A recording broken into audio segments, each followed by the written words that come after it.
প্রিয় দর্শক, আমাদের জাতীয় নির্বাচন যতই এগিয়ে আসছে, মানে আর মাত্র 1 মাস আছে। আজকে জানুয়ারি 12 তারিখ, ফেব্রুয়ারি 12 তারিখে নির্বাচন হবে। এই 1 মাস আগে এসে আমরা নির্বাচন নিয়ে নানা ধরনের দৃশ্য দেখছি। কেউ বলছেন নির্বাচনের যে উত্তাপ, সেই উত্তাপটা তারা টের পাচ্ছেন না। আবার কেউ বলছেন যে নির্বাচন নিয়ে এরই মধ্যে ষড়যন্ত্র শুরু হয়ে গেছে। আপনারা কোনো ষড়যন্ত্র দেখছেন কিনা আমি বলতে পারবো না। আমি নিজে মাঝে মাঝে মনে হয় দেখছি, আর মাঝে মাঝে মনে হয় নির্বাচন বোধহয় হয়ে যাবে। আমি দু একটা ঘটনা বলি, তাহলে বিষয়টা আপনাদের কাছে ক্লিয়ার হবে। এবারে নির্বাচন কিন্তু আগের যে কোনো নির্বাচনের চেয়ে একটা ভিন্ন নির্বাচন। ভিন্ন এই কারণে যে আওয়ামী লীগ নির্বাচনে নেই, এটাই যে কারণ তা কিন্তু নয়। এটা একটা বড় কারণ, কিন্তু অন্য একটা কারণ। সেই কারণটা হলো এবার আসলে একটা নির্বাচনের দিনেই দুটো নির্বাচন হবে, দুটো ভোট হবে। আরেকটা ভোট কি হবে? ওটা হলো গণভোট হবে। সরকার একটা গণভোটের আয়োজন করেছে, জুলাই সনদ দিয়ে গণভোট। মানে আপনি জুলাই সনদকে সমর্থন করেন কি করেন না, এটা নিয়ে গণভোট। এখন জুলাই সনদটা কি? জুলাই সনদ কি একটা বিষয় নাকি অনেকগুলি বিষয়? আমি যদি বলি আমি জুলাই সনদকে সমর্থন করি, তাহলে আমি কি কি পাবো তা কি আপনি জানেন? জানেন না, জানা সম্ভব না আসলে। কারণ ডিটেল জানাটা কারো পক্ষেই এতগুলি বিষয়, এতগুলি পয়েন্ট জানা সম্ভব না। আমি এই জন্যই ঠিক করেছি জুলাই সনদের বিষয়টা নিয়ে আমি কাল পরশু একটা ডিটেল অনুষ্ঠান করব, যে জুলাই সনদে আসলে কি আছে। কারণ অনেক ব্যক্তিকে আমি দেখছি যে যারা নাকি জুলাই সনদ করলে কি পাবেন, এটা পাবেন, ওটা পাবেন, ওটা পাবেন, কিন্তু ওইটা পেতে যে আর কি কি পাবো সেটা নিয়ে আলোচনা করছে না। একটা মানে তার মতো করে সে আলোচনা করছি। কাজে আমিও আমার মতো করে করব, কিন্তু তবু সেই বিষয়টা নিয়ে আরেকটু ডিটেল আমি আপনাদের সঙ্গে কালকে আলাপ করব। কিন্তু এখন আমি জাস্ট একটু টাচ করে যাবো এই কারণে যে জুলাই সনদটা কিন্তু একটা বড় ইস্যু। জুলাই সনদে কোন পলিটিক্যাল পার্টি কি ভাবছে কি না ভাবছে সেগুলো নিয়ে আলোচনা হচ্ছে, এবং সেই ভোটে ভোটারদের পার্টিসিপেশন কিভাবে বাড়ানো যায় সেটা নিয়ে আলোচনা হচ্ছে। ভোটারদের কোন দিকে ভোট দিতে হবে এটা যারা আয়োজন করছে তারাও বলে দিচ্ছে। যেমন সরকার বলছে ভোটারদেরকে হা ভোট দিতে হবে, সরকারের বিভিন্ন সংস্থা বলছে ভোটারকে হা ভোট দিতে হবে। আজকে একটা ঘটনা আমাকে আসলে একটু অবাকই করেছে। সেটা হলো আজকে দেখলাম যে বাংলাদেশ ব্যাংকের পক্ষ থেকে একটা অর্ডার দেওয়া হয়েছে বিভিন্ন তফসিলি ব্যাংকে, এবং তারা বলেছে এই সবগুলো ব্যাংক হা ভোটের পক্ষে প্রচারণা চালাতে হবে। ব্যাংকে যত লোক যাবে, যত লোক ঢুকবে, ঢুকেই তারা ব্যাংকে দেখবে যে আপনারা হা ভোট দেন, এই কথা ব্যাংক আপনাদেরকে বলছে। আমার প্রশ্ন হচ্ছে, এটা কি ব্যাংক বলতে পারে? এবং এই প্রচারণা চালাতে যে খরচটা হবে, সেই খরচটা কোথেকে করবে? যে কর্পোরেট সামাজিক দায়বদ্ধতা, মানে CSR একটা তহবিল আছে, যে এই কর্পোরেট ব্যাংকগুলোর একটা কর্পোরেট সামাজিক দায়বদ্ধতা, সমাজের জন্য তারা কিছু কাজ করবে, এরকম একটা নির্দেশনা আছে। তো এইটা হলো সেই সমাজের কাজ, যে একটা পার্টিকুলার সিদ্ধান্তের ব্যাপারে আপনাকে প্রচারণা চালানো, যে আপনি হা ভোট দেন। তো এটা কি ঠিক হলো? যদি ধরা যাক ওরা হা ভোটের জন্য অনেক টাকা খরচ করলো, ধরা যাক 10 টাকা খরচ করলো, পরে দেখা গেলো না ভোট জয়যুক্ত হয়েছে, তাহলে কি দাঁড়ালো? যে এই দেশের ম্যাক্সিমাম মানুষ চায় যে না হোক। তাহলে এরা যে প্রচারণাটা চালালো, সেই প্রচারণাটা একটা ভুল জায়গায় চালিয়েছে। তো ভুল জায়গায় প্রচারণা চালানোর জন্য তাদেরকে এখতিয়ার কে দিয়েছে? তারা বলতে পারে আপনারা ভোট দিন, তারা বলতে পারে আপনারা গণভোটে অংশ নিন, হা অথবা না আপনার ইচ্ছা, কিন্তু ব্যাংকগুলো বলে দিচ্ছে না আপনারা হা ভোট দিন। এটা কি ব্যাংক পারে? বাংলাদেশ ব্যাংক কি ব্যাংকগুলোকে এ ধরনের নির্দেশনা দিতে পারে? এটা নিয়ে আমার কিন্তু সন্দেহ আছে। আমি মনে করি ব্যাংকগুলো এটা পারে না। এভাবে আপনি নির্দেশ দিতে পারেন না, আপনি প্রচারণা চালাতে পারেন না যে আপনি হা ভোট দিন। আমি যদি জিজ্ঞাসা করি কেন হা ভোট দেব, আপনি আমাকে ব্যাখ্যা করতে পারবেন? আমি ব্যাংকারদের বলবো, ব্যাংক বিভিন্ন কর্তৃপক্ষকে বলবো, আমি আগামীকালকে যে আগামীকাল আমি করতে চাচ্ছি, আগামীকাল অথবা পরশু দিন আমি হা ভোট এবং না ভোট নিয়ে আলোচনা করব। আমি যে প্রশ্নগুলি করি সেগুলি জবাব যদি পারেন দিয়ে দেখবার আপনারা। যাই হোক, এখন আমি অন্য প্রসঙ্গে যাই। কেন আমার এই নির্বাচন নিয়ে সন্দেহ আসছে? দেখুন, এর মধ্যে একটা ঘটনা ঘটেছে। গত 4 জানুয়ারি একটা রিট হয়েছিল আদালতে। সেই রিটটা হলো যে দুটো পার্টির অংশগ্রহণ নিয়ে তারা আপত্তি তুলেছিল। সে পার্টিগুলি কি?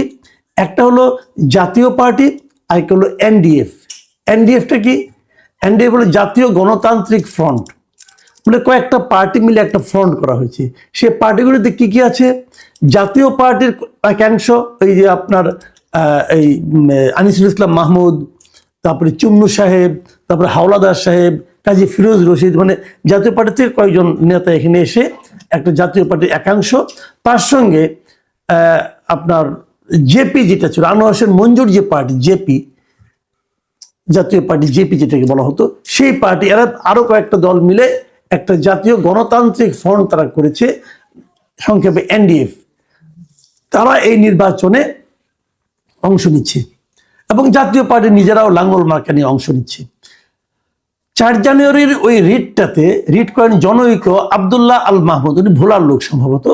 উনি রিট করে এবং রিটে নিজেকে জুলাই গণ অভ্যুত্থানে অংশগ্রহণকারী ও সক্রিয় ভূমিকা পালনকারী হিসেবে নিজেকে উল্লেখ করেন এবং উল্লেখ করে উনি এই রিটটা করেন যে এই বক্তব্য যে সরকার 12ই মে তারিখে যে প্রজ্ঞাপনটা জারি করেছিল 2025-এর 12 মে, সেখানে সেই প্রজ্ঞাপনে বলা হয়েছিল যে আওয়ামী লীগ এসব অঙ্গ সংগঠন, সহযোগী সংগঠন, ভ্রাতৃপ্রতিম সংগঠন, এদের আন্তর্জাতিক অপরাধ ট্রাইব্যুনালে বিচার কাজ সম্পন্ন না হওয়া পর্যন্ত তাদের যাবতীয় রাজনৈতিক কর্মকাণ্ড স্থগিত করা হয়েছিল। এবং এই যে স্থগিত আদেশ ছিল, সেই কারণেই কিন্তু আওয়ামী লীগ এই নির্বাচনে অংশগ্রহণ করতে পারছে না।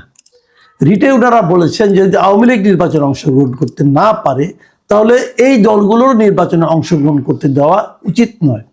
এবং তারা বলতে চেয়েছিল যে এই দলগুলো আসলে আওয়ামী লীগেরই সহযোগী সংগঠন অথবা ভ্রাতৃপ্রতিম সংগঠন। এই হলো তাদের যুক্তি। এই যুক্তি নিয়ে তারা উচ্চ আদালতে গিয়েছিল এবং আদালতে যাওয়ার পর আদালত কিন্তু এই এই যে রিট আবেদন ছিল, সেই আবেদনটা নিয়ে তারা আলোচনা করেছে এবং তারা একটা রুল দিয়েছে। রুলটা দিয়েছে তারা কাদেরকে? যে সরকারকে, নির্বাচন কমিশনকে, সবাইকে বলছে যে তারা কেন নির্বাচন অংশগ্রহণ করতে পারবে না অথবা পারবে, এই ব্যাপারে যেন তাদেরকে 2 সপ্তাহের মধ্যে একটা জবাব দেয়। আদালত এই জবাবটা চেয়েছে কার কাছে? চেয়েছে নির্বাচন কমিশন, সরকার, এনডিএফ এবং জাতীয় পার্টির কাছে।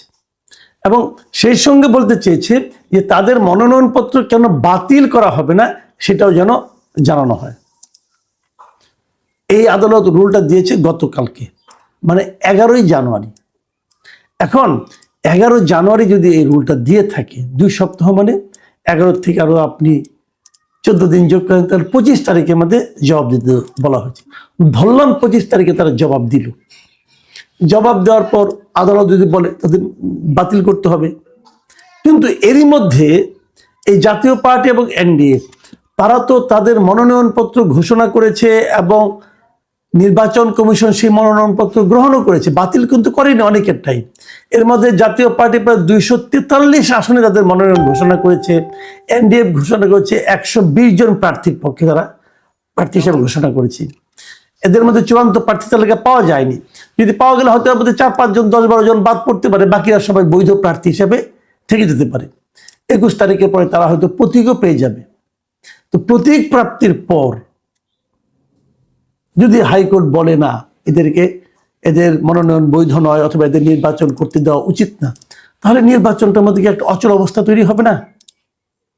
তখন যদি তারা বলার পর যদি আবার এই লোকগুলি আবার আপিল করে এবং সেখানে যদি তারা এই নিষ্পত্তি না হওয়া পর্যন্ত স্থগিতাদেশ চায়, তাহলে তো পুরো নির্বাচনটাই তো একটা ঝামেলা পড়ে যেতে পারে। নির্বাচন তো স্থগিত হয়ে যেতে পারে। যতদিন এই সমস্যার সমাধান না হবে ততদিন নির্বাচন স্থগিত হতেও পারে। আমি জানি না কি হবে, আদালতের কথা তো বলতে পারবো না। তার মানে এই বিষয়গুলো নিয়ে কিন্তু এক ধরনের আলোচনা হচ্ছে। ইন্টারেস্টিং বিষয় হলো এই যে মামলাটা, এই যে হাইকোর্টের কাছে যে রুল চাওয়া, এটা পক্ষে, এই রিটের পক্ষে আইনজীবী কে ছিলেন? আইনজীবীকে আপনারা মোটামুটি সবাই চেনেন। এই কারণে উনি একজন জামাতের, ওনার নাম হলো ASM শাহরিয়ার কবির। উনি নিজেকে জামাতের লোক হিসেবেই বলেন এবং উনি এমনও বলেছেন যে জামাতে ভোট দিলে নাকি বেহেশত পাওয়া যাবে, এই ধরনের কথা উনি বলেছেন। এবং জামাত কত ভালো দল এ সংক্রান্ত তার একদম স্পষ্ট উচ্চারণ, অনেক ভাষণ আছে। তো জামাতের একজন আইনজীবী উনি এই মামলা করছেন এবং রুল পেয়েছেন। উনি বলেছেন আমরা যেভাবে চেয়েছি সেভাবে রুল পেয়েছি। তো তার মানে উনি যা চাচ্ছিলেন তাই পেয়েছেন। এখন তাহলে যে নির্বাচন যদি আইনগতভাবে চলতে থাকে কি হবে আমি যদিও জানি না, তবু আমি ধারণা করি, আমি হাইপোথেটিক্যালি বলছি আর কি।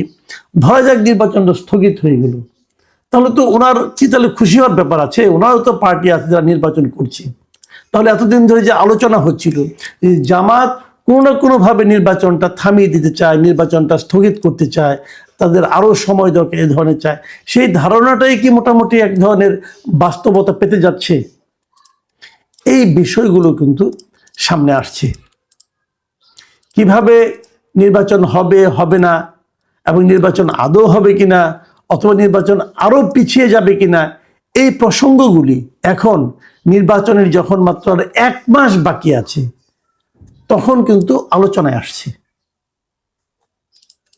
প্রিয় দর্শক, এটা কিন্তু একটা আলোচনার বিষয়, আসলে আলোচনার বিষয় যে আসলে কি হতে যাচ্ছে। হবে নির্বাচন, নির্বাচন কিভাবে হবে, নির্বাচনের ফল কি হবে, কারা প্রতিদ্বন্দ্বিতা করবে, কারা ভালো করবে, কারা মন্দ করবে, সে আলোচনাগুলি যেন এখনো ধীরে ধীরে একটু যেন আসতে শোনা যাচ্ছে। তার চেয়ে বড়ভাবে আলোচনা আসছে যে নির্বাচনটা আসলে কিভাবে হবে এবং এই নির্বাচন কি আদৌ হতে পারবে, জাতীয় পার্টি কি এই নির্বাচনে অংশ নিতে পারবে, অথবা এনডিএফ কি নির্বাচনে অংশ নিতে পারবে। যদি না পারে, তাহলে আগেই বলতেন। প্রার্থী ঘোষণা করার পর তারপর কি এই ধরনের আদালতের মাধ্যমে নির্বাচনের উপর কোনো ধরনের স্থগিতাদেশ আসতে পারে? এর সব কিছুই হতে পারে, আবার হয়তো কোনোটাই নাও হতে পারে। কিন্তু সুনিশ্চিতভাবে এখনই কিছু বলা যাচ্ছে না। নির্বাচনে 1 মাস আছে, কিন্তু অনিশ্চয়তা যেন এখনো থেকে যাচ্ছে। আর তার সঙ্গে প্রথমবারের মতো এই জাতি দেখতে যাচ্ছে যে একই সঙ্গে 2টি নির্বাচন। আপনি কাকে নির্বাচিত করবেন তা যেমন বলবেন, পাশাপাশি জুলাই সনদ মানে পাস হবে কি হবে না সেটা আপনাকে জানাতে হবে। আর জুলাই সনদ কি কিছুই জানি না।